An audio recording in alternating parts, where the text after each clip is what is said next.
वो नहीं मान रहा, तुम तो मान जाओ। तो मैं भूल जाएंगे तो कल अरे यार कॉलम चालू कर। अरे मैं बोल रहा हूँ इसमें कॉलम बोल रहा, मैं इतना नहीं जानता हूँ कॉलम कौन सा होता है। ये फिर इसका भी कम कर देगा, आप क्या जानते हो, ये इसको कम कर देगा।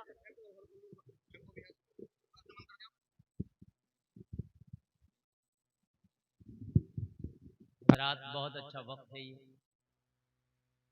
दोनों एतबार से टाइम अच्छा है, न सर्दी है और न ज़्यादा गर्मी है और न ज़्यादा सर्दी है, सर्दी की शुरुआत है, इस एतबार से भी अच्छा है। ज़्यादा गर्मी में भी मुश्किल होता है, ज़्यादा सर्दी में भी मुश्किल होता है, ठीक है। और तकरीर जो मुझे शुरू कराई गई है ये टाइम भी बहुत अच्छा है, दोनों टाइम बहुत अच्छे हैं। तो हम दोनों लोग मिलके, यानी आप हजरात और मैं, हम सब मिलके इस टाइम को खूब कामयाब बनाएं। अल्लाह करे कि हमें कहने और सुनने से ज्यादा अमल की तौफीक अता फरमाए। हजरात, हमारी कौम में सबसे ज्यादा कमी हमारे अंदर अमल की है। वैसे तो बहुत कुछ है हमारे पास, लेकिन अमल में हम कोरे नजर आ रहे हैं, अमल से बिल्कुल हम खाली हैं। हजरात, अल्लाह ने नवाजा, हमारे पास सब कुछ है, माल है, दौलत है, मकान है। हकीकत बात तो ये है कि अल्लाह ने हमें इतना नवाज दिया, इतना नवाज दिया कि एक आदमी पर इतनी दौलत है। मैं ये समझता हूं दो चार सहाबा को अगर निकाल दो तो कुल सहाबा पे इतनी संपत्ति नहीं थी जितनी खाली एक आदमी पे माल। हकीकत बात है, ये उलमा बैठे। अब आप हमें देखोगे या सोफे को देखोगे, ये बताओ। हमें देखें आप, नहीं नहीं। अच्छा, औरतों को तो बदनाम किया है कि वो बातें ज्यादा करती हैं, लेकिन यहाँ के मर्द तो बातों में औरतों से आगे नंबर ले रहे हैं। वो बेचारी खामोश बैठी हैं, लेकिन आप लोग नहीं खामोश हैं। अगर आप लोग जो है मोहब्बत से बैठे और बात को मोहब्बत के साथ सुने और हलक से नीचे उतारें, समझ रहे हैं आप। देखो ऐसा है, अगर आप हजरात जो मैं सुनाना चाहता हूं वो नहीं सुनोगे, नहीं समझोगे, तो मैं अपना रूट चेंज कर दूंगा।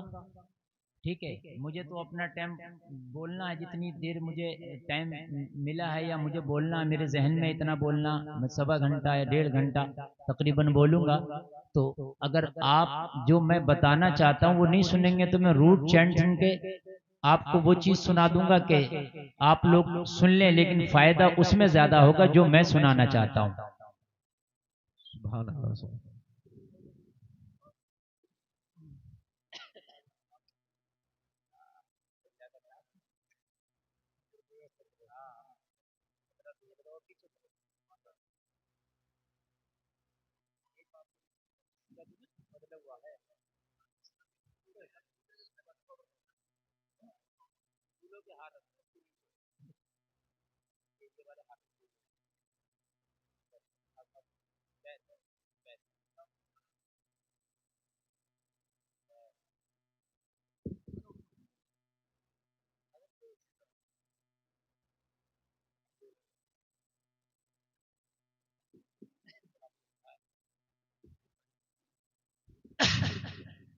एक बार कलमा शरीफ पढ़ें, ला इलाहा इल्लल्लाह मुहम्मदुर रसूलुल्लाह।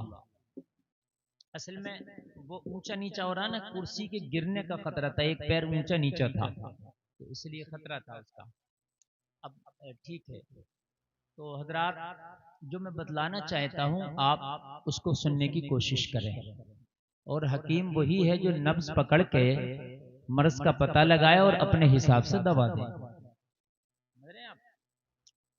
तो हजरात, इस वक्त हम अमल से कोरे हैं, अमल से खाली हैं। और खास कर जो अमल से खाली हैं और अमल से कोरे हैं, और दो चीजें, एक तो अमल से खाली, एक चीज अमल नहीं, दूसरी चीज इल्म नहीं, मालूमात भी नहीं। और ये कौन सी कौम है जो अमल से खाली है और मालूमात से भी खाली है? ये वो कौम है जो अपने आप को हक होने का दावा करती है, यानी हम अहले सुन्नत वल जमात। हकीकत ये है कि हक पर हम ही हैं, लेकिन हमसे पूछा जाए कि तुम्हें मालूमात कितनी है और ये बताओ अमल कितना है, तो हकीकत ये है कि पूरे गांव में अगर रजिस्टर लेके घूमोगे और अगर सुनोगे तो मुझे लग रहा है कि पूरे गांव में 50 आदमी निकल आए जो वुजू के पूरे मामलात बताते हैं। किन बातों से टूट जाएगा वुजू, किन बातों से जो है सुन्नत छूट जाएगी, कब मकरूह हो जाएगा और वुजू का सही तरीका क्या है, ये अगर बातें बता दें तो 50 आदमी मुश्किल से निकलेंगे। ये हमारा अलमिया है। ये मेरे भाई सोचने की बात पे इस पर गौर करना होगा। यानी हमें मालूमात भी नहीं और हमें अमल करने का जज्बा भी नहीं। हकीकत बात है।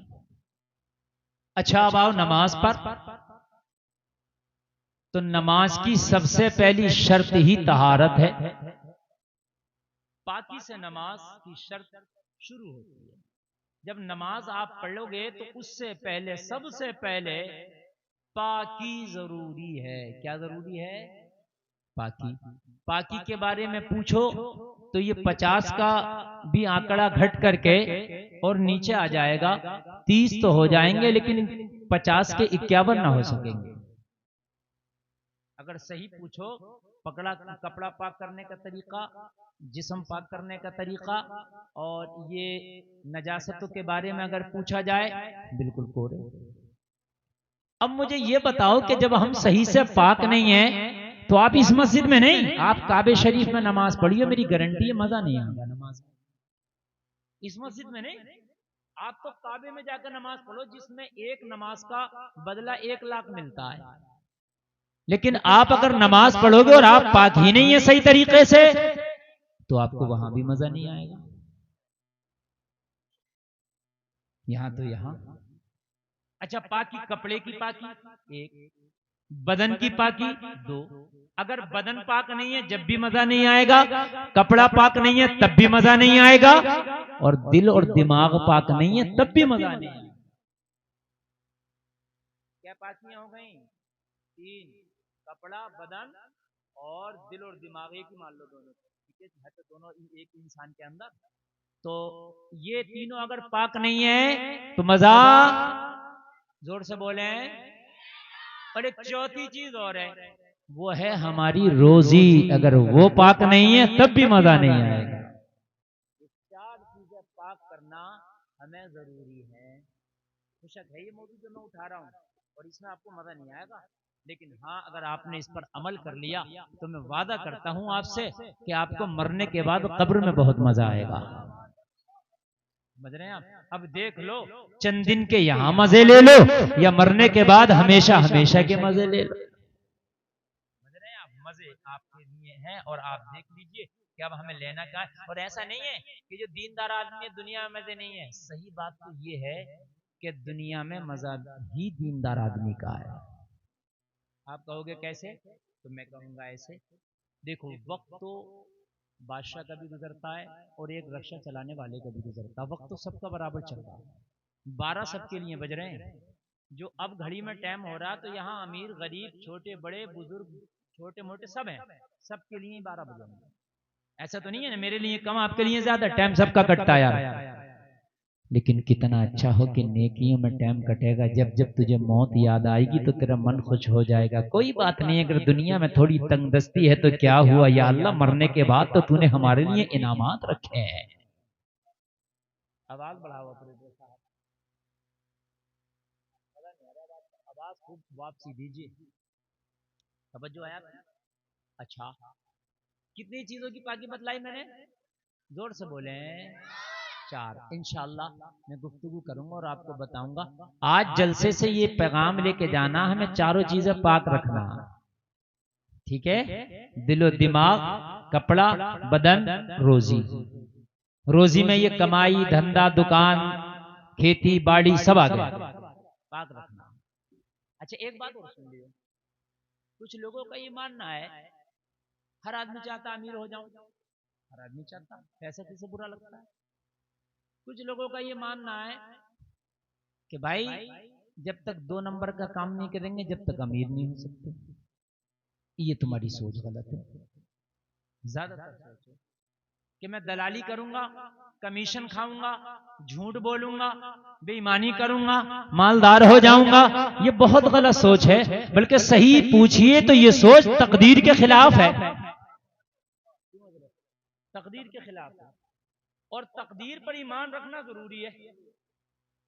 वल क़द्रि खैरिही व शर्रिही मिनल्लाहि तआला वल बासी बादल मौत। समझ रहे हैं आप? अच्छाई और बुराई ये आपको, ये तकदीर जो आपकी अल्लाह ने अच्छाई बुराई रिस्क रोजी लुकमा जो लिख दिया है वो मिल के रहेगा। चाहे 2 नंबर नहीं 5 नंबर का काम कर ले, चाहे 1 नंबर का कर ले, बिल्कुल हलाल कर ले, बिल्कुल हराम कर ले, जो तेरी किस्मत का है तेरा मौला तुझे दे के रहेगा। जो तेरी किस्मत का है वो तेरा मौला दे के रहेगा। जलसे में आने वालों, मेरी बहनों, मेरे भाइयों, आज मेरे जुमलों पे गौर करते चले जाना।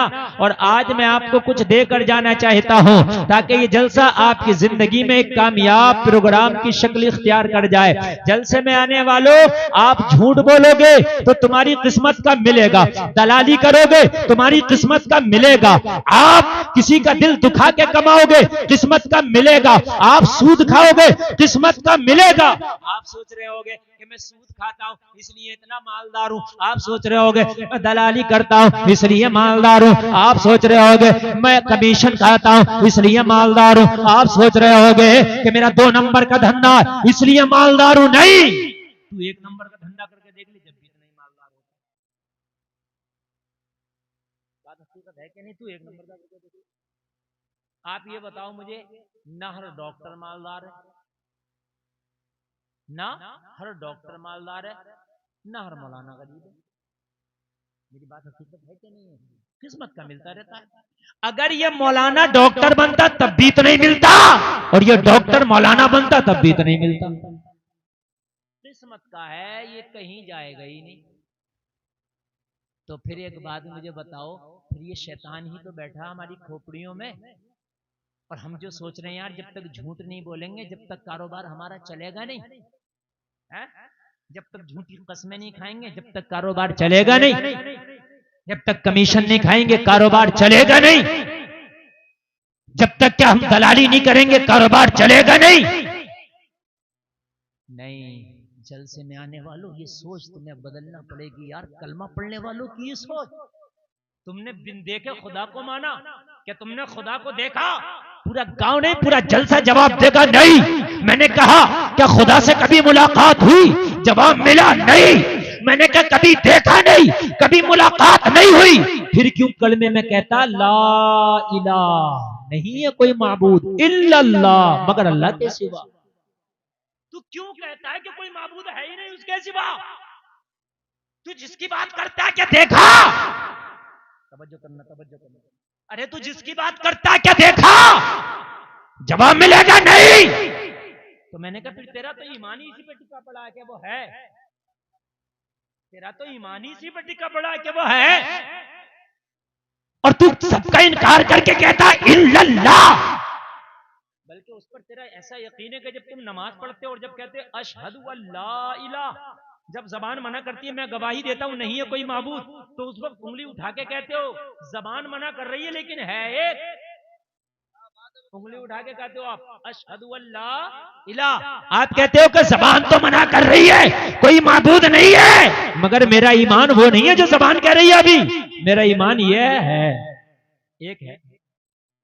यानी इतना यकीन है कि थोड़ी देर जबान मना कर रही है वो भी बर्दाश्त नहीं है आपको, उंगली उठा दी नमाज में आपने। यही तो इसलिए तो उंगली उठाते हैं, ये जो अशहदु अल्लाह पे उंगली उठाते हैं नमाज में तशहुद पढ़ते वक्त, तो क्यों उठाते हैं? जबान मना कर रही है कोई माबूद नहीं है, तो इतनी देर भी बर्दाश्त नहीं है ईमान को कि जबान, जबकि जबान फौरन कहने वाली है इल्लल्लाह मगर अल्लाह है, मगर पहले मना किया तो इतना भी बर्दाश्त नहीं कि थोड़ी देर मना करे तो खामोश बैठा रहे। नमाज में भी उंगली उठा दी, जबान तू मना कर रही है मगर एक है। इतना यकीन गजीपुर के लोगों को, कहने लगे हजरत जान दे सकता हूं उस खुदा के लिए है? मैंने कहा देखा? बोले नहीं। मैंने कहा उसकी तस्वीर कहीं देखी? बोले नहीं। कुछ चीजें ऐसी हैं हमने ओरिजिनल नहीं देखी, उनकी तस्वीर देखी। मैंने कहा कहीं तस्वीर देखी? नहीं, क्योंकि वो तस्वीर से पाक है। कितना बड़ा है, कितना लंबा है, कितना छोटा है, तो जवाब मिला वो जिस्म और जिस्मानियत से पाक है। जिस्म भी नहीं उसका। मैंने कहा देखा नहीं, तस्वीर नहीं, मुलाकात नहीं, फिर इतना यकीन के है, लड़ने मरने तैयार, तो तुम कहोगे हजरत वो है इसीलिए तो यकीन है कि वो है। तो मैंने कहा जब दिन देखे खुदा पे यकीन इतना पक्का है कि वो है, तो इस बात पे भी यकीन कर ले कि जब वो है तो अगर तू सच्चाई से काम करेगा तो तेरी किस्मत का दे के रहेगा। ये बात भी है। बेशक बेशक, सुभान अल्लाह, ये मिलेगा या रसूल अल्लाह। तेरी किस्मत का मिलके रहेगा अगर वो है। या तो ये कह दे वो नहीं है, या तो ये कह दे वो नहीं है। और जब वो है, नमाज में भी कहता है कि वो एक है, तो जब है तो उसने तेरा प्रोग्राम तो दुनिया में आने से पहले सेट कर दिया था। जब तू माँ के पेट में था तो फरिश्ते से लिखवा दिया था कितना रोजी कमाएगा, लिख। बेशक तू आया भी नहीं था, अभी तो तेरा कोई कारोबार भी सेट नहीं था, अभी तो तूने कोई बिजनेस भी नहीं लगाया था, अभी तो कोई ठेला भी नहीं लगाया था, अभी तो कोई दलाली भी नहीं किया था। अल्लाह ने माँ के पेट में लिखवा दिया था कितना कमाएगा, कैसा खाएगा, कैसा कमाएगा, अल्लाह ने लिख दिया था। जब अल्लाह है तो उसका बनाया हुआ प्रोग्राम भी है। बेशक बेशक, वाह वाह, सुभान अल्लाह, सुभान अल्लाह बोले यार जरा। सुभान अल्लाह। इतनी हल्के से काम नहीं चलेगा। जो मैं देना चाहता हूं वो आपको दिल खोल के लेना पड़ेगा। अल्लाह है। नारे तकबीर, नारे तकबीर, नारे रिसालत, नारे रिसालत, उलमाए अहले सुन्नत, उलमाए अहले सुन्नत, नारे तकबीर, नारे रिसालत। सुभान अल्लाह। ये 3 और 3 6, पता नहीं कहां जा रहे हैं, और 2 ये पीछे से गए 8। देख रहे हैं आप कितनी गुफ्तगू, कामयाब गुफ्तगू चल रही है, और 8 उठ के गए ये। समझ रहे हैं आप? नौजवानों कान खोल के सुन लो, ये जलसों में बातें सुनने मिल जाती हैं वरना नहीं मिलेंगी। जो मैं आपको बताना चाह रहा हूं इस चीज को आप ले लें। जब अल्लाह है तो उसका बनाया हुआ प्रोग्राम भी है। जोर से बोले यार है। अच्छा एक बात और, एक बात और, बात किसी की नहीं। अगर किसी ने बात करते हुए मैंने मुंह चलता देख लिया, चाहे वो बात ना किया और उसका मुंह चल लिया हुआ, खड़ा करके दुआए कुनूत सुनूंगा उससे। हाँ ये समझ लियो आप, बस सुभान अल्लाह में मुंह चलना चाहिए और बाकी नहीं। सुभान अल्लाह भी ना कहोगे तो कोई बात नहीं है, बाकी मेरी सुनती रहो, इसलिए कि मैं कुछ देना चाहता हूं। देखो जितने लोग आज इकट्ठा ना, इतने लोग जल्दी इकट्ठा नहीं होते। ये मौका हमें मिला है कि आप इकट्ठा हैं। कयामत के दिन आप भी मेरा दामन पकड़े फिरोगे। या अल्लाह ये मौलवी आया था हमारे गांव में, मौका दिया था, हम तो थे ही बिल्कुल निपट। या अल्लाह हमने इस मौलवी को बुलाया, ये भी कुछ ना बता के गया। हकीकत बता रहा हूं मैं। मेरे लाले डाल दोगे, मेरे आप परेशानी हो जाएगी, इसलिए भाई अपना हक अदा करके जाना चाहिए। प्रोग्राम तुम्हारे रिस्क का किसने बनाया? जोर से बोलो यार। अल्लाह। देखो कुरान में साफ फरमा दिया, इन्नल्लाह यरज़ुक़ु मन यशाअ बिगैरि हिसाब। अल्लाह जिसे चाहता बेहिसाब रिस्क अता फरमाता है। जिसे चाहता, नाम नहीं लिया, जिसे चाहता। ठीक है, प्रोग्राम कब बन गया था तुम्हारा? आप बोलो। हाँ उनको तो सब याद है। कहाँ कब बन गया था? पहले बन गया। बनाया किसने प्रोग्राम? अल्लाह ने। बस ये बताया। आज हुकूमत है किसी और की, उसने एक प्रोग्राम बनाया, कभी इन्हें राशन मिलेगा, ठीक, या कोई और प्रोग्राम बना दें कि साहब इनको इतने पैसे महीने में मिलेंगे, बना दिया। दूसरी हुकूमत आई, उसने कैंसिल कर दिया। तो होता भी ऐसे ही। बात है कि नहीं है? कुछ प्रोजेक्ट किसी ने बनाए और दूसरी आई उसके मंशा के मुवाफिक नहीं है तो उसने क्या कर दिया, चेंज। और अगर कोई हुकूमत कोई प्रोग्राम बनाए तो ये मत सोचना ये हमेशा रहेगा, अगली आएगी तो बदल सकता है। लेकिन अल्लाह के अलावा अगर किसी की हुकूमत आए तो मुझे बता दो, अगर अल्लाह के अलावा भी कोई अल्लाह हो तो बता। जिसने बनाया वो अजली अबदी है, हमेशा से है, हमेशा रहेगा। अच्छा ऐसा भी नहीं मेरा प्रोग्राम आपने हैक कर लिया, उसका कोई हैक भी नहीं कर सकता। अगर हैक करेगा तो खुद ही हैक हो जाएगा। बड़े बड़े आए और वो तो ऐसा हैक कर दे, ऐसा हैक कर दे, बड़े बड़े आए मूंछों पे चराग और ताऊ देते हुए वहीं से इशारा करता, दिल की रगें जो चल रही है ना एक बंद हो जाए, जरा मुंह फैला पड़ा हो, एक अगर नस बंद हो जाए दिल की तो पूरा प्रोग्राम इसका हैक हो गया, मुंह फैल गया। बात गलत तो नहीं है ना? उस रब से कौन पंगा ले सकता, उसका प्रोग्राम कौन चेंज कर सकता?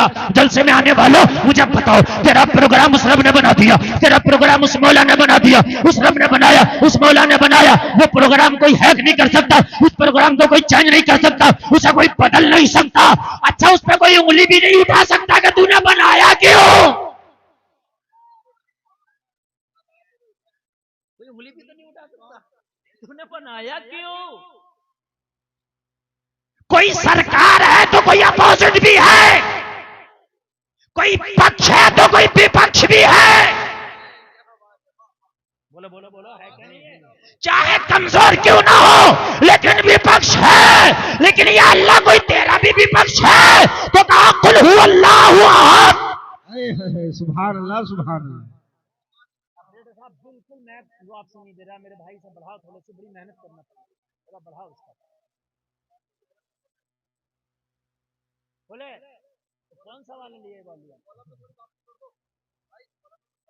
कॉलम में कर दो यार, किधर है कॉलम? बाहर को कह रहे निकल के बाहर को आ जाए। तवज्जो करें आप यार, बड़ा अच्छा मूड बना हुआ। असल में मेहनत ज्यादा करना पड़ती है ना तो फिर तकरीर ज्यादा देर हो नहीं पाती जी। हाँ हमारे इनसे मुलाकात करो अफजल भाई से, ये बड़े माहिर आदमी है, थोड़ी सी कर ले मुलाकात। मुलाकात में तो बात अच्छी बनती है ना। मजा आ रहा है कि नहीं आ रहा? कोई उंगली भी तो नहीं उठा सकता अल्लाह के प्रोग्राम पर, नहीं उठा सकता ना। कोई पक्ष है कोई विपक्ष है, लेकिन वो खुदा वो है कि उसका कोई विपक्ष ही नहीं। जी जी। कुल हुवल्लाहु अहद, अल्लाह एक है, लम यलिद व लम यूलद, न वो किसी से पैदा हुआ न उसने किसी को पैदा किया, न उसका कोई बाप न उसका कोई बेटा, न खानदान न कुनबे वाला है ही नहीं। अच्छा चलो वो अकेला है तो ऐसा होता हो कुछ आराम भी तो करता होगा वो, तो या अल्लाह ऐसा तो नहीं है? कहा ला ताखुजुहु सिनतुन वला नौम, आराम की बात करते हो, अल्लाह को तो ना ऊंग आए ना नींद आए। सुभान अल्लाह। जरा बोलो सुभान अल्लाह। अरे आराम की तो बड़ी बात है, मौला को न नींद आए न ऊंग आए, वो ऐसा अजली अबदी है, वो 24 घंटे हर सेकंड अपने बंदों पे नजर रखता है। तो जो तेरी रोजी है कोई रोक नहीं सकता, मिलके रहेगी, देने वाला खुदा है। बेशक बेशक। नारे तकबीर, नारे रिसालत, उलमाए अहले सुन्नत, नारे तकबीर, नारे रिसालत। सुभान अल्लाह सुभान अल्लाह। ऐसा होता है ना कि अगर वो बादशाह सो जाए तब भी काम खराब हो जाएगा, कहीं चला जाए तब भी काम खराब हो जाएगा, लेकिन उसका ये भी सिस्टम नहीं है वो चला जाए, नहीं नहीं, अल्लाह की खुदाई, अल्लाह अल्लाह का पावर तो वहां तक चलता है जहां ये मकान भी नहीं ये मकीन भी नहीं। हाय हाय, ला मकाम है भी उसी की हुकूमत है। सुभान अल्लाह सुभान अल्लाह। इतना पावर वाला तेरा खुदा, इतना पावर वाला तेरा खुदा। अच्छा एक बात बताओ, अल्लाह ने जब लिख दिया तो वो मिलकर रहेगा, और जो लिखा नहीं है मेरे अजीज वो तुझ तक पहुंचेगा नहीं, झूठ कितना ही बोल ले जी। कितना ही बोल ले, मिलके एक अल्लाह वाला ना सफर कर रहा, वो टांगों के सफर पहले पहले सफर टांगों में होते थे, घोड़ी पे, ऊंट पर टांगे, बग्गी, वो बग्गी में टांगे पे सफर, अल्लाह वाला बैठा था और कोई एक शख्स हजरत के पास में था, और जो पास में था वो ईमान वाला नहीं था, वो उसका ईमान ही नहीं था इस्लाम पे, कोई दूसरे मजहब का था। कहने लगा हजरत आपका ईमान है किस्मत का मिलकर रहता है। बेशक मुकद्दर का मिलकर रहता है। कहने लगा अच्छा। एक चावल का दाना निकाला जेब से, कहने लगा बताओ ये किसके नाम का दाना है। अब यार वो अल्लाह वाले थे, अल्लाह वालों की तो आंखों से हिजाबात उठ जाते हैं। अल्लाह वालों ने देखा चावल के दाने को, कहा मत इम्तिहान, लेकिन नहीं हजरत बताइए इस दाने पे नाम किसका। आपका ईमान और आपका यकीन देखना चाहता हूं कि आपका जो मजहब है वाकई ठीक है, ठीक है।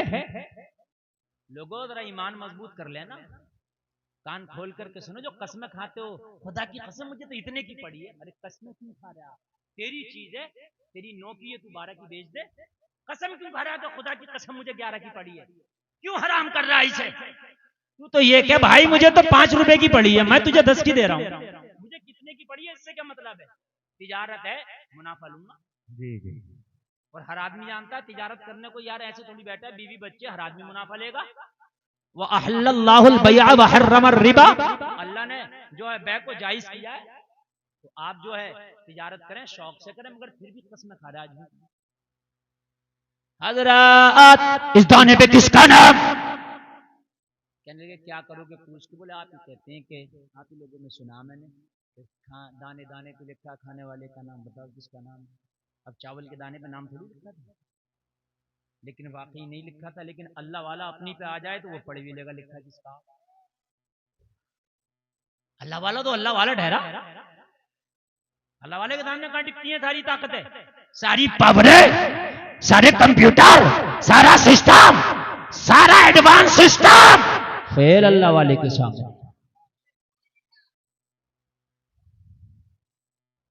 कहने लगे क्या करोगे? कहने लगे बताइए किसका है, फिर हम आपको बताते हैं।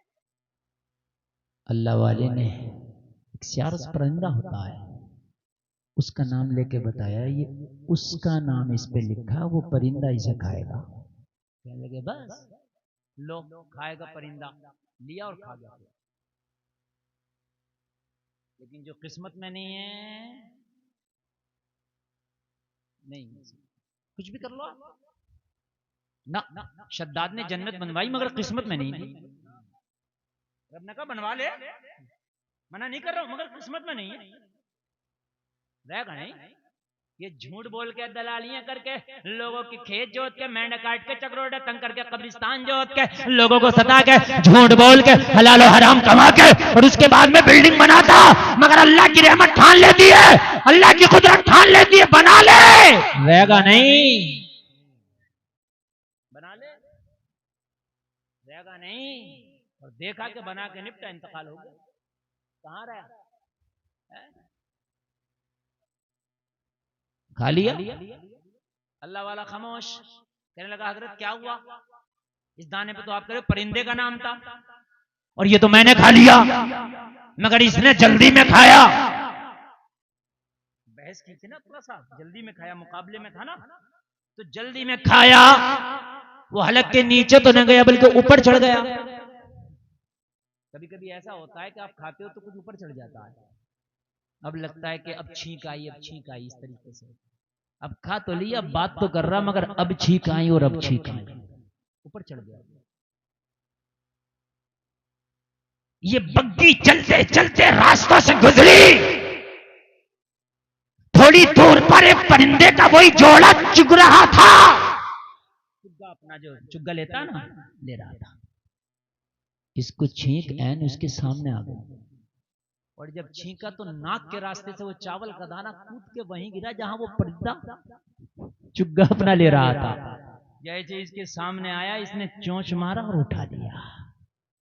अल्लाह वाले ने कहा बता नाम किसका है, तूने खा तो लिया था मगर तेरी किस्मत में नहीं था, अल्लाह ने तेरे हलक के नीचे नहीं जाने दिया, देख उसकी किस्मत में था, तेरे मुंह से होके भी वापस आ गया, अल्लाह वाले के कदमों पे गिर गया, वो गिर के बोला हुजूर मैं समझ गया अल्लाह हक है, सच है, उसका प्रोग्राम बिल्कुल फिक्स है, हाथ बढ़ा के मुझे कलमा पढ़ा दो। सुभान अल्लाह सुभान। उसका प्रोग्राम बिल्कुल सच है, मैं मान गया, मुझे कलमा पढ़ा दे, मुझे कलमा पढ़ा दें, और कलमा पढ़ के दाखिले इस्लाम हो गया। जलसे में आने वालों मुझे बताओ कितने लोग हैं ये सोचते हैं कि यार जब किस्मत का मिलकर ही रहेगा तो क्यों ना जायज तरीके से कमाए, क्यों ना हलाल तरीके से कमाए, क्यों ना अल्लाह ने अगर हमारी रोजी में अल्लाह ने अगर हमें मालिक के निसाब किया है तो अगर ज़कात हमारे ऊपर है तो क्यों ना हम ज़कात निकालें। कितने लोग हैं लेकिन ऐसे ही खाते हैं, अगर तुमने ज़कात नहीं निकाली तो माल बढ़ेगा नहीं। आपकी ये सोच है कि अगर मैं ज़कात नहीं निकालूंगा तो मेरा माल बढ़ जाएगा, जलसे में आने वाले इस सोच को निकालना पड़ेगा, तेरा माल बढ़ेगा नहीं बल्कि तेरा माल घटता रहेगा, तेरे घर की बरकतें निकल जाएंगी, तेरे घर का सुकून और करार खत्म हो जाएगा, तेरी जिंदगी का करार खत्म हो जाएगा। जलसे में आने वालों अगर अल्लाह ने आपको मालिक के निसाब किया है तो हिसाब लगा के ज़कात निकालो। घर का जो मालिक मैन मुखिया है उसको चाहिए कि साल में एक बार बिल्कुल कलम लेके बैठ जाए और एक एक सिक्के का ज़कात निकाले, इसलिए कि मरने के बाद इसका हिसाब तुझसे होगा, बड़ा सख्त बैठेगा। और तू क्या सोचता है कि ज़कात दे दूंगा तो मेरा माल घट जाएगा? नहीं, बल्कि तेरा माल बढ़ जाएगा, बल्कि तू डॉक्टरों के पास जाने से बचेगा, बल्कि तेरा माल कोर्ट कचहरी में जाने से बचेगा, बल्कि तेरा माल सुन ले दूसरी गलत जगहों से जाने से बचेगा। अगर अल्लाह ने तेरे पास ज़कात वाजिब किया है, ज़कात निकाल, अपने माल को पाक कर। बेशक बेशक। लेकिन कितने लोग हैं, बहुत कम लोग हैं जो हिसाब लगा के ज़कात को निकालते हैं, सोचते हैं निकाल दिया तो कम हो जाएगा। लोगों तुम्हारी सोच गलत है। जलसे में आने वालों एक कान खोल करके सुनो, आप दुनिया का कोई भी काम कर लो मगर उसमें ऐसी गारंटी नहीं है। अगर आप तालीम के लिए अपने बच्चों को कहीं कॉलेज में लेकर जाओ तो कॉलेज वालों से बात करो, मैं अपने बच्चों का एडमिशन कराना चाहता हूँ, तो कॉलेज वाला कहेगा पहले उसकी फीस जमा करना पड़ेगी, बाद में इसका एडमिशन होगा। अगर आप ये कहो मुझे दवाई चाहिए तो डॉक्टर कहेगा पैसे पहले चाहिए, उसके बाद में तुझे दवाई मिलेगी। अगर आप कहोगे मुझे सफर करना है तो टिकट वाला कहेगा पैसा पहले, टिकट बाद में मिलेगा। अगर आप कहीं आपको खेती का काम करना है, आप बीज लेने के लिए जाओ तो बीज लेने वाला कहेगा बीज बाद में, उसका पैसा पहले। आप कहोगे मैं बीज का पैसा तो दे रहा हूं, क्या खेती की गारंटी है? तो कहेगा नहीं। आप कहोगे कि मैं पैसा तो पहले दे रहा हूं, मेरे बच्चे की तालीम की गारंटी है? स्कूल वाला कहेगा नहीं। आप कहोगे डॉक्टर से मैं पैसा पहले दे रहा हूं लेकिन क्या शिफा की गारंटी है? डॉक्टर कहेगा नहीं। मगर ज़कात का निजाम अल्लाह ने ऐसे बनाया कि अल्लाह पहले तुम्हें माल अता फरमा रहा है और एक साल उस माल को खूब अच्छे से इस्तेमाल करो, एक साल के बाद अल्लाह आपसे कह रहा है कि अब ज़कात दो। एक साल के बाद बताओ ऐसा निजाम है कहीं? मुझे बताया। हर चीज में पैसा पहले, लेकिन ज़कात में माल पहले पैसा बाद में। तो निकालो अगर अल्लाह ने मालिक के निसाब किया। बाज आदमी ऐसा होता है मेरे भाइयों कि खुद तो निकल जाता है लेकिन वो जिंदगी में ज़कात नहीं निकाल पाता। खुद निकल जाता है वो लेकिन ज़कात वो निकाल नहीं पाता। अगर ज़कात नहीं निकालोगे ना, जलसे में आने वालों बड़ा खतरनाक मसला है, बहुत खतरनाक है। तेरे घर वाले खाएंगे, तेरे बीवी बच्चे खाएंगे, सब ऐश करेंगे, लेकिन ज़कात तूने नहीं दी तो हिसाब तुझसे होगा, बड़ा खतरनाक होगा। कब्र में पैर लटके पड़े, कब्र में अगर मदरसे का कोई रसीद काटने पहुंचा तो जान निकल जाए। जान कहता बड़ा बेटा घर पे नहीं है, बाद में अब छोटा बेटा घर पे नहीं है, अब्बा जी तुम्हारा जाने का टाइम हो रहा है, जो दे रहे हो दे दो अपने हाथ से। बड़ा बेटा छोटे बेटे के चक्कर में रह जाओगे, तुम निकल जाओगे, सब बेटे मिलकर तुम्हें कब्रिस्तान में डालिया। हाँ, और मरने के बाद फिर बड़े फल लाएंगे, बड़ी फातह कराएंगे। जितने फल मरने के बाद ला रहा है अब्बा की फातह में, इतना अगर जिंदगी में ले आता तो अब्बा बड़ा जवान और तंदुरुस्त दिखाई देता मरने तक। सही बात बता रहा हूं। कम से कम 10 तरह का फल है फातह में, और अब्बा जिंदा था, पसीने में हालत खराब थी, जिंदगी में तो ये भी नहीं देख रहा था कि अब्बा की हालत क्या, कम से कम आराम दे दूं अब्बा को। बुढ़ापे में भी खूब खेत जा रहे थे अब्बा, समझ रहे हैं आप? ये सेब इतने इतने अंगूर और इतने अनार तूने पहले अब्बा को खिला दिए होते तो जिंदगी तो बरकत जितनी है होना है, लेकिन अब्बा रहता हट्टा कट्टा है। मगर अब्बा का भी हाल क्या है कि अब्बा ने पूरी जिंदगी इस औलाद के लिए कमाया, जब बूढ़े हो गए खांसी आने लगी और बिल्कुल सांस फूलने लगी, चलो अब बेटे हज की दरखास्त लगा दो। तो हज जवानों से तो हालत खराब हो जा, बूढ़े से हज हो रहा, अब वो वहां जाकर हो रहा बिल्डिंग के बिल्कुल दरवाजे पर खड़ा, बार बार बिल्कुल अपने जो उसका कमरा कह रहा मेरी बिल्डिंग खो गई। अबे तू खो गया, तेरी बिल्डिंग खो गई, बता मुझे। अरे सही बात है बिल्कुल, वहां खड़ा खड़ा कर रहा था मेरी बिल्डिंग खो गई। अबे तेरी बिल्डिंग खो गई है तो खो गया, बिल्डिंग तो वही है। तो 60 साल के बाद तो यार होश वैसे भी खराब हो जा। गवर्नमेंट रिटायर कर देती है भाई, 60 साल हो गए बिना रिटायर करो, घर बैठे बैठे खाते पीते रहो, दे रहे खर्चे ला। और यहाँ जा रहा हज करना, वो जवानी में क्या कर रहा था तू? तो उस बेटे के लिए वहां मकान बनाया, उसके लिए वहां बनाया, उसके लिए वहां बनाया, उसके लिए कि इन बेटों ने क्या किया? अगर अल्लाह ने तुम्हें इस काबिल किया, तुम्हारी बदन में जान है, तो हज भी करो अपने पैसे से, बेटों के चक्कर में ना रहो, क्या पता कराए ना कराए, खुद करो। और ज़कात अगर वाजिब है तो खुद दो, किसी का सिक्का आ रहा तो उसका सिक्का दो, किसी का तुम्हारे पर कर्जा है तो दो, किसी का माल है तो दो, और हराम तरीके से बिल्कुल रोजी अपनी कारोबार करो। कोई नहीं है किसी का ना, कोई नहीं। ये बच्चे जी औलाद जिनके लिए तुम कर रहे हो ना, जो औलाद बचपन में औलाद बड़ी प्यारी लगती है, माँ बाप को भी औलाद को भी। बेटे कहते हैं अम्मा मेरी है बचपन में, दूसरा कहता नहीं मेरे हैं अब्बू, लड़ते हैं, मैं सोऊंगा अम्मी के पास, मैं सोऊंगा अब्बू के पास। और जब ये जवान हो गए, अब्बा बूढ़े हो गए, तो कह रहे अब्बा तेरे हैं। हकीकत बात बता रहा हूं मैं, अब्बा तेरे हैं, तू रखेगा इतने दिन तू रखेगा, इतने दिन तू रखेगा। हाय पढ़ते लग गए बाप के, हाय पढ़ते लग गए माँ के।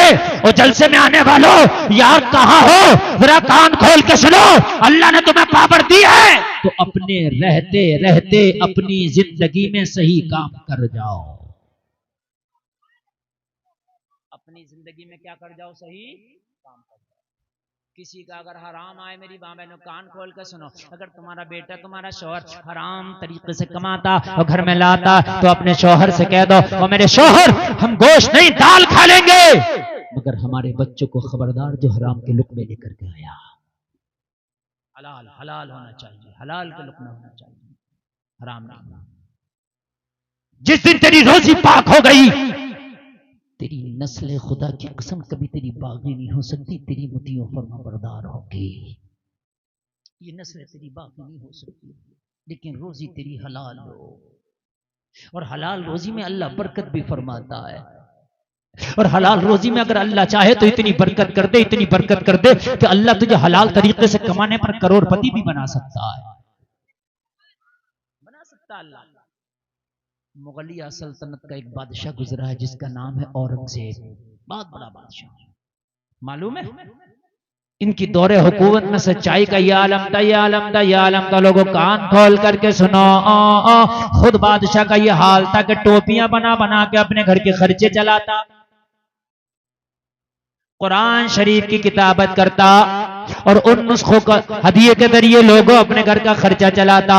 औरंगजेब के घर में कभी सिरका और कभी मसूर की दाल का पानी, ये एक तरीके का सालन होता, दोनों सालन कभी नहीं होता। जलसे में आने वालों इतना बड़ा बादशाह, लेकिन हाल ये था कि खाली टोपी बना बना के अपने घर का खर्चा चलाता। मैं ये नहीं कहता कि पैसा कमाना बुरी बात है, मगर ये जरूर कहता हूं कि पैसा कमाओ मगर हलाल तरीके से कमाओ। अरे यार एक बात बताओ, एक मछली समंदर में ऐसी है कि उसका एक वक्त का खाना हाथी के बराबर है, उसका कोई कारोबार नहीं, कोई बिजनेस नहीं, मगर अल्लाह उसे भूखा नहीं सोने देता। अल्लाह उसे भी खिलाता। तो मुझे बता क्या तेरी दो रोटी अल्लाह तुझे नहीं खिलाएगा? अल्लाह तेरी किस्मत का भी तुझे खिला कर रहेगा।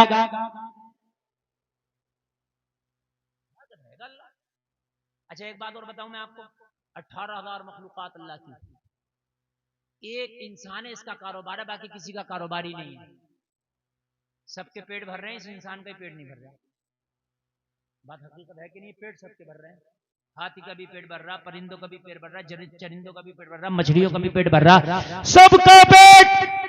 और अल्लाह ऐसा भराता है कि सबको वही खिलाता है जो वो खाना चाहता है। अरे अल्लाह की मखलूक में कुछ शाकाहारी है और कुछ मांसाहारी है, बोलो है कि नहीं है? जो मांसाहारी है अल्लाह उसे मांस खिलाता है, जो शाकाहारी है अल्लाह उसे शाकाहारी खिलाता है। बोलो खिलाता कि नहीं खिलाता है?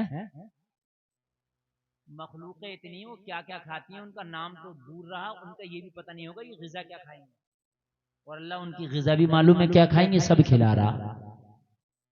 तो बताओ हमें कैसे नहीं खिलाएगा? मेरे भाई बताइए कैसे नहीं खिलाएगा? हैं? औरंगजेब के एक उस्ताद थे मुल्ला अहमद जीवन, सुभान अल्लाह। मुल्ला अहमद जीवन बहुत बड़े आलिम का नाम है, बहुत बड़े। औरंगजेब ने चाहा कि हजरत की दावत कर दूं। औरंगजेब ने दावत करके मुल्ला अहमद जीवन को खत भेजा, हुजूर आपकी दावत है, तशरीफ ले आए दिल्ली। हजरत भी हजरत ही थे। खत के जवाब में लिखा, औरंगजेब मदरसे में पढ़ाता हूँ, तेरे यहाँ आऊंगा तो छुट्टी होगी, और मदरसे की छुट्टी करना नहीं है, शाबान में मदरसे की छुट्टी पड़ेगी तो शाबान में तेरे यहाँ दावत खाने आऊंगा। सुभान अल्लाह बोल दो। अगर आज का होता तो सब कुछ छोड़ दो, बादशाह का नौता आ गया मियाँ, पहले दावत खाई जाएगी, बाद में देखा जाएगा। बादशाह शहंशाह हिंदुस्तान, मगर कहा चाहे शहंशाह हिंदुस्तान हो या कोई हो, लेकिन जाएंगे जब मदरसे से छुट्टी मिलेगी। अच्छा बादशाह भी ऐसा था, आज का होता तो तकब्बुर वाला, घमंड वाला, तो कहता भाई जरा पकड़ के लाओ, ये मौलवी आया नहीं, जब पकड़ के लाओ और वहीं से लठ्याती हुए लाना। हकीकत बतानी है ना, आएगा क्यों नहीं, हम बादशाह। लेकिन बादशाह खुश हुआ, हजरत वाकई आपको अपनी जिम्मेदारियों का एहसास है। बादशाह ने शाबान में इंतजार किया। शाबान में लोगों जरा गौर करो, मुल्ला अहमद जीवन दिल्ली दावत के लिए पहुंचे, बादशाह के दस्तरखान पे बैठे। जलसे में आने वालों जरा कान खोल करके सुनो, बादशाह के दस्तरखान पे बैठे, दो तरह का सालन आया, मसूर की दाल का पानी पतला और सिरका रखा गया और रोटी रखी गई। अब मुल्ला अहमद जीवन कभी बादशाह के चेहरे को देखता है और कभी दस्तरखान को देखता है। कहा बादशाह क्या बात, ये मेरे साथ मजाक तो नहीं है, मुझे कहां से तूने बुलाया? मैं अमेठी से यहां दिल्ली आया हूं, पता कितने दिन का सफर करके आया हूं, कितनी मशक्कत से आया हूं, कितनी परेशानियों से आया हूं। अरे ये खाना ही खिलाना था तो मैं अपने घर वहां भी खा लेता, ये बादशाह की शाही दावत है। कहने लगा हुजूर ये आप हैं, इस वजह से दस्तरखान पर 2 सालन है, वरना आज तक कभी मेरे दस्तरखान पर 2 सालन नहीं हुआ। या तो सिरका ही होता या ये दाल ही होती। आप हैं तब 2 हैं हुजूर, क्योंकि आप मेरे मेहमान हैं। अब हजरत भी ने खामोश हो गए। सुभान अल्लाह। खाया, अल्लाह का शुक्र अदा किया। अल्लाह का शुक्र अदा करने के बाद कहा औरंगजेब इजाजत दे, मैं घर जाना चाहता हूं। औरंगजेब ने इजाजत दी, जाने लगे। औरंगजेब ने इन्हें नजर पेश की, तोहफा हदिया नजराना पेश किया, लिफाफा रख लिया। लिफाफे में बादशाह ने जो पेश किया था वो 54 था। कितना था नजराना? बस शहंशाह हिंदुस्तान 54 दे दिया। इन्होंने 54 लेके बोले क्या करें यार, क्या करें? कपास का बीज खरीद लिया 54 से। क्या खरीद लिया? कपास, ये रुई जो होती है, और वो जाकर खेती इसकी शुरू कर दी। इधर बादशाह दिल्ली से चला गया और जंग में मसरूफ हो गया। 14 साल तक जंग लड़ता रहा। 14 साल के बाद जब दिल्ली वापस आया, अपने वजीरों को बुला के पूछा बताओ हुकूमत का हाल क्या है, बताओ कितना टैक्स जमा किया, बताओ किस तरीके का बैतुल माल का हाल है, गरीबों का वजीफा बंद तो नहीं हुआ।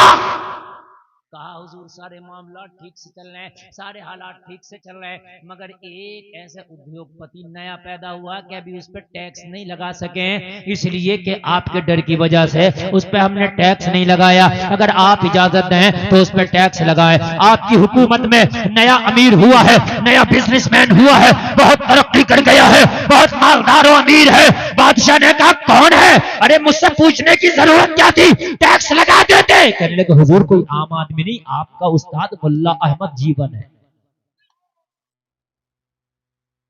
गरीब आदमी था कि घर में बच्चों का खर्चा नहीं चलता था हजरत का, लेकिन अब इतने अमीर हो गए, इतने अमीर हो गए कि नजर में आ गए इनकम टैक्स की।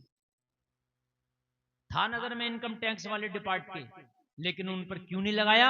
यार बादशाह के ये उस्ताद हैं, कहीं बादशाह बुरा ना मान जाए कि मेरे हजरत पे लगा दिया। लेकिन यहां तो हाल ये है, एक ही सब में खड़े हो गए महमूद अयास, ना कोई बंदा रहा ना कोई बंदा नवाज। आज के जमाने में क्या होता है, अपना है तो कितने भी गुनाह है वॉशिंग मशीन ने धुल दिया, और दूसरा है तो कितना भी नेक है उस पर मुकदमे इतने लगे कि उसे बेचारे की हालत खराब हो गई। लेकिन यहाँ का हाल उस्ताद है, मगर कहा उस्ताद को छोड़ दो, अगर औरंगजेब भी टैक्स की जद में आए तो औरंगजेब का भी कान पकड़ के टैक्स ले लो। ऐसे हुकूमत चलती है और ऐसे ही घर चलते हैं। बात समझ में आ रही है कि नहीं आ रही है? ऐसा नहीं होना चाहिए। पंचायत करने बैठ गए तो देख रहे हैं कि मेरी पार्टी का इधर को, अब बेफिक्र रहे तो तूने हराम कितने किया, कौन तेरी सी ना। खबरदार, अगर किसी का फैसल बन के बैठे हो, किसी का फैसला करने बैठे हो, तो ये देख तराजू तेरे हाथ में दी है, फरिश्ता नामाए अमाल में लिख रहा। अगर किसी का हक मार लिया, ये गरीब तो खामोश होकर अपने दिल को दबा के बैठ जाएगा, बताने मैशर में हिसाब तुझे देना होगा। बड़ा खतरनाक मसला है। कितनों के मामले लोगों आज इन पंचों की वजह से खराब हो गए, इसलिए कि पंचों ने फैसले ऐसे कर दिए बिल्कुल नाजायज कि गरीब को बिल्कुल सरासर दबा, और अपने आप को कहता है कि मैं बहुत बड़ा पंच हूं, मैं बहुत बड़ा पंच हूं। मियां दुनिया की पंचायतें हम करते हैं, ये देख तूने सही कितनी की, वही है तेरी पंचायत जो तूने सही की है। हजरत औरंगजेब ने कहा मुल्ला अहमद जीवन को खत लिखो, जब आए दिल्ली टैक्स बाद में लगाऊंगा, पहले ये पूछूंगा इतना माल आया कहां से। टैक्स बाद में लगाऊंगा, पहले पूछूंगा कि इतना माल आया कहां से। खत लिखा, मुल्ला अहमद जीवन को फौरन तलब कर लिया। शाबान की छुट्टियों में मुल्ला अहमद जीवन फिर बादशाह की बारगाह में हाजिर। औरंगजेब किस लिए बुलाया? कहा हुजूर ये बताइए कि आप तो बड़े गरीबी हालात से गुजर रहे थे, मैं 14 साल जंग में मसरूफ रहा, मराठों से लड़ता रहा, ये बताइए कि इन 14 साल में ऐसा कौन सा बिजनेस और कारोबार कर लिया कि आप टैक्स की जद में आ गए। कहने लगे बादशाह ये मुझसे ना पूछिए, खुद से पूछिए। मैं तो खुद तुझसे पूछने वाला था ये बात कि मैं इतना मालदार कैसे हो गया। हैदरा बोलो सुभान अल्लाह। देखो मैं फिर आपसे कह रहा हूं, आपको इस तकरीर में वाकई मुझे लग रहा है कि खुशक लग रही है, आपको ऐसा लग रहा है मजा नहीं आ रहा, लेकिन यकीन मानना कि मैं आपकी इस्लाह करना चाहता हूं। मैं खूब जानता हूं, मैं इतने नारे लगवा दूंगा इस महफिल में से, इतने नारे लगवा दूंगा, 14 साल का पुराना मजा हुआ मुकर्रिर हूं मैं, कोई नया है, मैं सब जानता हूं। हाँ, मैं इतने नारे लगवा दूंगा आपसे कि सब खड़े होकर नारे लगाओगे, मैं सब जानता हूं। हाँ 2 मिनट लगेंगे, लेकिन आप, मैं समझ रहा हूं, मैं ये भी समझ रहा हूं कोई नखून काट रहा है, कोई दांत काट रहा है, वो वाली तकरीर नहीं कर रहे जो हमने नेट पे सुनी थी। तो जो नेट पे सुनी थी वो तो सुनी ली, वो ना करूं जो सुनी नहीं है। हम वही मौलाना तो नहीं है जो कर दी उसी को घुमा रहे हैं, अपने अंदर यही तो चीज नहीं है। समझ में आई कि नहीं आई? अच्छा इतनी बात समझ में आ रही है कि नहीं आ रही है? मुल्ला अहमद जीवन बोले औरंगजेब ये बात मैं तुमसे पूछने वाला था, ये बता मैं इतना अमीर हो कैसे गया। कहने लगा हुजूर माल आपका, अमीर आप हुए, ये मुझसे पूछेंगे आप?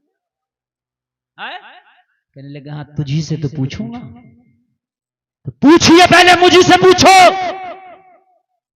बादशाह बोला हुजूर पहले मुझे से पूछो।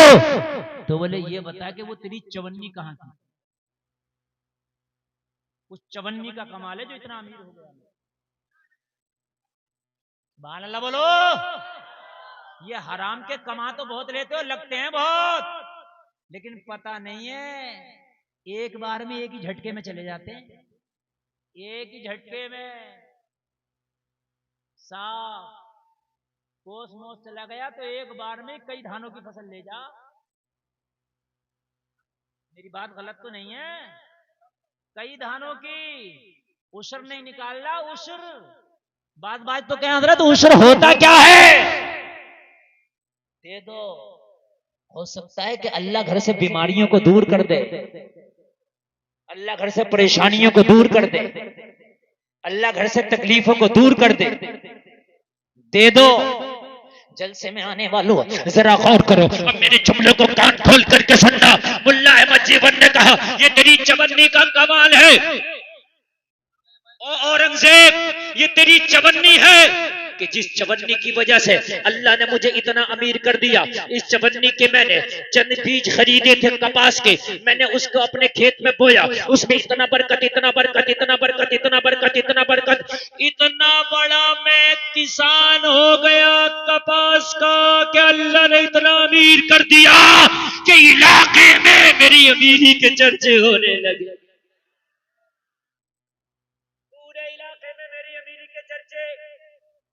इस मैक से अच्छी और इस मैक से बेहतर मेरी आवाज खाली आती है। समझ रहे हैं आप? ये सुन के किसी की दे नहीं रहे, ये मैक वाले हैं। इनका मतलब ये है कि भाई मान या मत मान, मैं तेरा मेहमान करूंगा वही जो मन नहीं सुनेंगे आप। जिनको मुझे सुनाना मैं बगैर मैक के भी सुना दूंगा, आप टेंशन ना लें, आप टेंशन ना लें। मुझे आवाज अल्लाह ने मुझे बताओ औरंगजेब ये चवन्नी है कहां की? औरंगजेब ने कहा हुजूर इस चवन्नी के बारे में न पूछो, ये एक राज है जो मेरे रब के दरमियान पोशीदा है। एक राज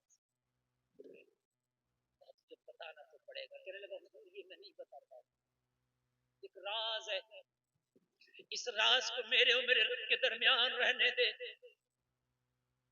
अगर ये खुल गया राज तो हुजूर हो सकता है कि मरने के बाद मुझे वो अज्र ना मिले। और यार आप ही आके बात कर लो, मुझे बोल आप लोगों ने एक ऐसा तो मैक लगाया कि मुझे शायद कई महीने के बाद ऐसे मैक में मैं तकरीर कर रहा हूं, और फिर आप बोल रहे हो फिर यार अजीब मसले आप लोगों के। कितनी मेहनत से मैं तकरीर कर रहा हूँ, कितनी मेहनत से मैं आपको बतला रहा हूँ, और आप लोग फिर भी नहीं चुपेंगे तो फिर आपका आने का मकसद ही क्या? घर चले जाओ, अपने बीवी बच्चों में बात करो।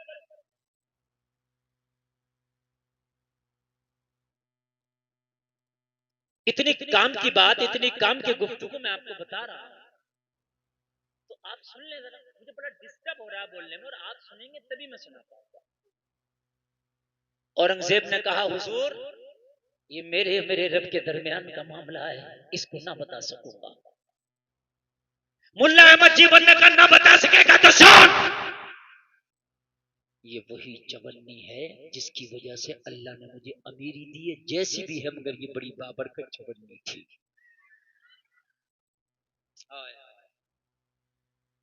ताकि कसम अगर हलाल के लुत्फ़े कम हो, हलाल के सिक्के कम हो, लेकिन खुदा की कसम हराम के बहुत भारी होते हैं, बहुत भारी होते हैं, बहुत भारी होते हैं।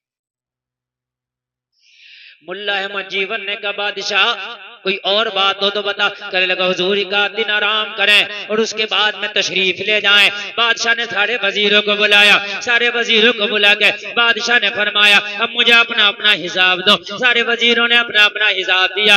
लोगों जो कैशियर था, जो आमदो खर्च का रजिस्टर अपने हाथ में रखता था, बादशाह ने उसे बुलाया। कहने लगा तू अपना हिसाब दे, कितना आया कितना गया, सारा हिसाब दिया। एक चवन्नी का हिसाब है। कहने लगा हुजूर एक चवन्नी मेरे हिसाब से बाहर चल रही है, इसका हिसाब मैं नहीं दे सकता। औरंगजेब ने कहा मुझे इस चवन्नी का भी हिसाब चाहिए, मुझे इस चवन्नी का भी हिसाब चाहिए। कहने लगा हुजूर कहां से दूं? वो चवन्नी मैंने किसे दी है उसका नाम पता ही नहीं। बादशाह ने कहा मामला क्या है, मुझे मामला तो बताओ। कहने लगा हुजूर बात यह है कि एक दिन आधी रात थी, कड़ाके की बारिश थी, बड़ी तेज बारिश हुई, बड़ी तेज की बारिश, बहुत तेज की बारिश। कहने लगा हुजूर मेरे घर जो रजिस्टर थे आमद और खर्च के जिसमें मैं लिखता था, बारिश में मेरे घर की छत टपकने लगी। जब बारिश में मेरे घर की छत टपकी तो मेरे रजिस्टर भीगने लगे। जब मेरे रजिस्टर भीगे तो मैंने अपनी बीवी से कहा इन रजिस्टरों को अलग कर दो। मेरी बीवी रजिस्टर अलग करने लगी, मैं रजिस्टर अलग करने लगा, लेकिन बारिश इतनी तेज थी, छत इतनी ज्यादा टपक रही थी कि मैं रजिस्टर अलग ना कर सका। बारिश बहुत तेज होने लगी, मेरी बीवी ने कहा मैं थक गई, रजिस्टर ज्यादा है, हमारे घर में कोई ऐसी सूखी जगह लग नहीं रही जहां पर इन रजिस्टरों को बचा दिया जाए, किसी मजदूर को पकड़ के ला ताकि वो आए और जल्दी जल्दी इन रजिस्टरों को हटवा दे। मैंने कहा अब रात में कौन मिलेगा, तेज की बारिश है, कहा जा हो सकता है कि कोई परेशान हाल हो तुझे मिल जाए। कहने लगा हुजूर, औरंगजेब की बारगाह में बोला हुजूर मैं घर से निकला कि शायद कोई मुझे मिल जाए, लेकिन कोई नजर नहीं आया। जैसे ही मैंने अपनी दीवार के करीब देखा तो एक शख्स चुपका हुआ खड़ा है, उसके चेहरे पर नकाब पड़ा है, चेहरे पर कपड़ा है। मैंने कहा कैसे खड़ा है? खड़े होने वाले का मजदूर था, रात में मजदूरी करने निकला था, नाइट की ड्यूटी करने निकला था, लेकिन तेज बारिश होने की वजह से मैं काम ना कर सका। तेरी तेज बारिश होने की वजह से मुझे काम न मिल सका, इसलिए तेरी दीवार की पनाह ले ली। यहाँ अपने आप को छिपा के खड़ा हो, वरना बहुत ज्यादा भीग जाता। यहाँ थोड़ा सा मुझे बचाव मिला है इसलिए खड़ा हो गया। तो ये कहने लगा मुझे एक मजदूर की जरूरत है, अगर हो सके तो मेरे घर में थोड़ा सा काम कर दे। इस खड़े होने वाले ने कहा काम क्या है? कहा मेरे रजिस्टर ठीक रहे, उन रजिस्टरों को उठा और उसको उस जगह पे रख दे जो पानी से अलग है। कहने लगा वो मजदूर मेरे घर आ गया। बादशाह औरंगजेब की बारगाह में ये अर्ज कर रहा कैशियर, कहने लगा हुजूर मैंने रजिस्टर हटाए, मेरी बीवी ने हटाए, मेरे मजदूर ने हटाए, रजिस्टर हटा के जब मजदूर फारिग हुआ कहने लगा मुझे मेरी मजदूरी दे दे। मैंने जब जायजा लिया तो मेरे पास उस वक्त कुछ नहीं था। मैंने कहा सुबह आ जाना तुझे मजदूरी दूंगा। मजदूर ने कहा मुझे सुबह को टाइम मिलता ही नहीं है, मुझे दिन में टाइम मिलता ही नहीं है, इसलिए रात को थोड़ा सा टाइम निकालता हूँ और कभी मजदूरी कर लिया करता हूँ ताकि जाके मेरे बच्चों का खाना चलता रहे, मेरी बच्चों की रोजी रोटी चलती रहे, इसलिए मुझे अभी दे दे जो देना है। कहने लगा हुजूर उस वक्त मेरे पास एक चवन्नी थी, वो चवन्नी मैंने उठाई और उस मजदूर को दे दी। मजदूर चवन्नी लिया और चला गया, जाकर के अपने घर चला गया होगा, बस मैं अपने घर रहा। हुजूर वो मजदूर था कौन उस चवन्नी का पता ही नहीं। औरंगजेब ने कहा उस मजदूर का नाम मैं बताऊं कौन था, अपने रजिस्टर में लिख देता कि हिसाब मुकम्मल हो जाए। कहने लगा हुजूर तेज की बारिश थी, बाजार में सन्नाटा था, ये राज मुझे या मेरी बीवी को पता है, आपको कैसे पता मजदूर कौन था? कहा मुझे पता है। तो कहने लगा हुजूर बताए नाम वो मजदूर कौन था? तो औरंगजेब ने कहा लिख शहंशाह हिंदुस्तान औरंगजेब, मैं था वो मजदूर, मैं था, कदमों पे गिर गया। नहीं मान यार, वो नहीं मान रहा, तुम तो मान जाओ। तो मैं भूल जाएंगे तो क्या करेंगे? अरे यार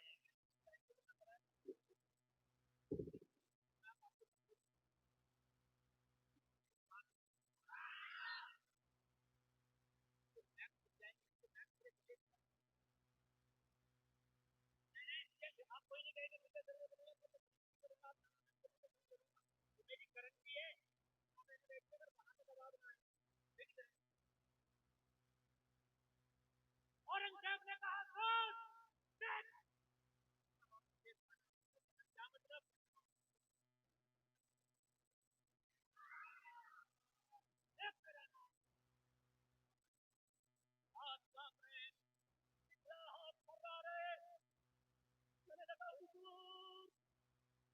कहते थे वो बैतुल माल का खजाने के दरवाजे आपके लिए खोल देता। औरंगजेब ने कहा तो खोल देता, आपको बेशक सुभान अल्लाह, अल्लाहु अकबर, या रसूल अल्लाह, जिंदाबाद,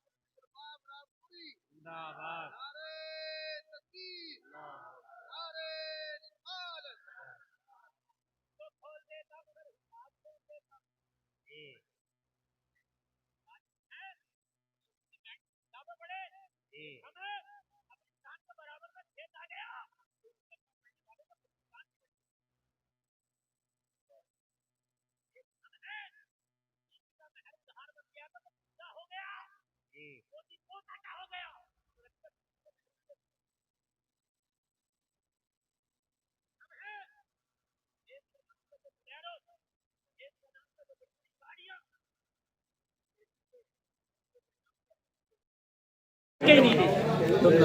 अरे कितना अच्छा होता जिनके हक पे आप हक अदा करते।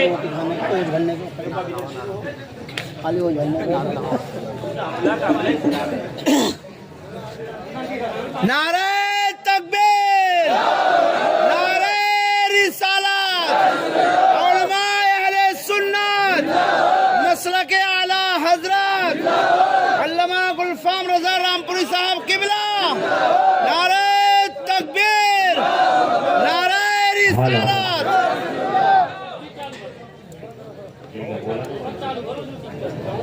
जी जी सुभान अल्लाह।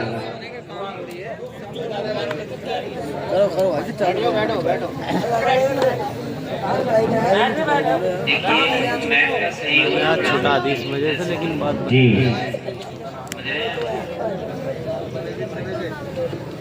अब ये मैच नहीं बजाने करें, मेरा मैच टूट जाए। हाँ भाई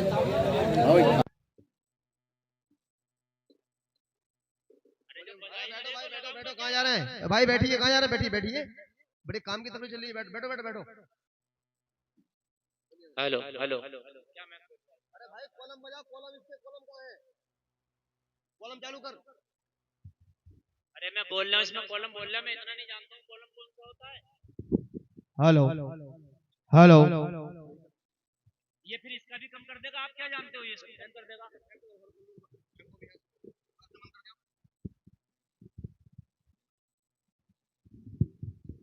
हेलो हेलो। अब इसको बोल ये बोल रहा है। हेलो, अगर इस पर कोई एक कलाम पढ़ के दिखा देना भाई साहब, इनाम दूंगा। इनाम अगर इस पर जो मैं बोल रहा था जिस पर कौन घंटी बोल के देखना। हेलो देखना अभी मैं इंसान हूँ यार, कोई मैं जानवर थोड़ी हूँ। है इंसान है, आखिरकार लोड उतना ही डाल सकता हूँ, आपको आवाज ही नहीं पहुंचेगा तो क्या तकरीर करूंगा मैं।